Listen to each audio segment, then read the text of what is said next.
Bon, alors ici, on me donne une fonction, qui est une fonction en escalier. On me demande d'écrire cette fonction-là dans le tableau qui est ici, et par la suite de donner le signe et la variation de chacune de ces fonctions. Commençons par prendre la fonction qui est ici et la mettre dans le tableau. Je vous rappelle que c'est deux formes d'écriture différentes. Il faut s'imaginer que je pourrais avoir juste le tableau, je suis capable de faire le graphique, ou je pourrais avoir juste le graphique, je suis capable d'imaginer le tableau. Dans le graphique, je vous fais remarquer qu'il y a des endroits où j'ai un point fermé et d'autres endroits, j'ai des points ouverts. Le point fermé, ça veut dire que la valeur ici, 6, elle est incluse, jusqu'à 15, mais 15, il n'est pas compris pour elle, mais on verra qu'il est compris pour elle. En fait, 15 ne pourrait pas être compris pour les deux à la fois. Donc, quand j'ai commencé à écrire ceci, je commence à la gauche et je tracer celle-ci. Donc, dans mon tableau, ce morceau-là correspond à des x qui vont de 0 jusqu'à 6. Donc, de 0 jusqu'à 6, remarquez bien, j'ai inclus 0, j'ai exclu 6 à cause du rond ouvert, du rond fermé. Et de 0 à 6, ça vaut tout le temps la même valeur, ça vaut tout le temps 13. Donc, ça vaut 13. De la même manière, le prochain, c'est de 6 jusqu'à 15, et ça vaut 8. Donc, de 6 jusqu'à 15, ça vaut 8. Et je poursuis de la même manière. Si vous regardez sur votre graphique, de 15 inclus jusqu'à 18, qui n'est pas inclus à cause du rond vert, ça vaut 6. Et la dernière portion, qui est de 18 jusqu'à plus l'infini, qu'on n'inclura pas, et ça vaut 2. J'arrive à la question B.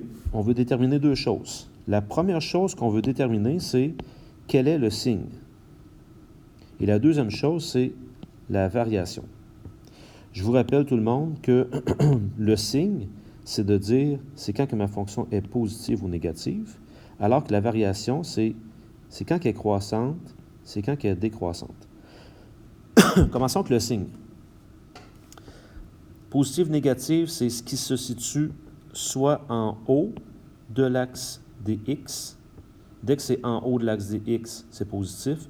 Lorsqu'il y a des choses qui se situent en bas de l'axe des x, c'est négatif.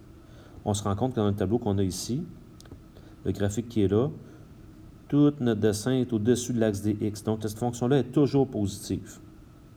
Donc, on va l'écrire comme ceci. On va dire positive. En passant positive, une autre façon de l'écrire, là, ça serait de dire h de x, parce qu'ici, c'est la fonction h de x, est plus grande que 0, elle est positive. Pour x éléments, et là, on donne l'intervalle. Ça commence où? Bien, ça commence à 0.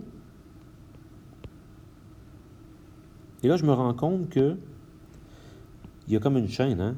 Ça arrête à 6, mais ça recommence à 6. Ça arrête à 15, ça recommence à 15. Ça arrête à 18, ça recommence à 18. Donc, il n'y a pas de coupure. C'est une suite. Mais elle est tout le temps positive. Jusqu'à où? Bien, c'est pas terminé ici. Donc, je dois prétendre que c'est comme ça jusqu'à l'infini. C'est pour ça que, dans mon intervalle, j'irai inscrire ça de 0 à plus l'infini, comme ceci. Donc, elle est tout le temps positive. Et au niveau de la variation, bien là, on se pose la question, est-ce qu'il y a de la décroissance, de la croissance ici?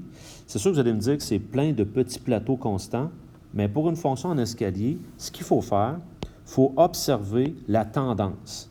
La tendance ici, c'est que ça descend tout le temps comme ça.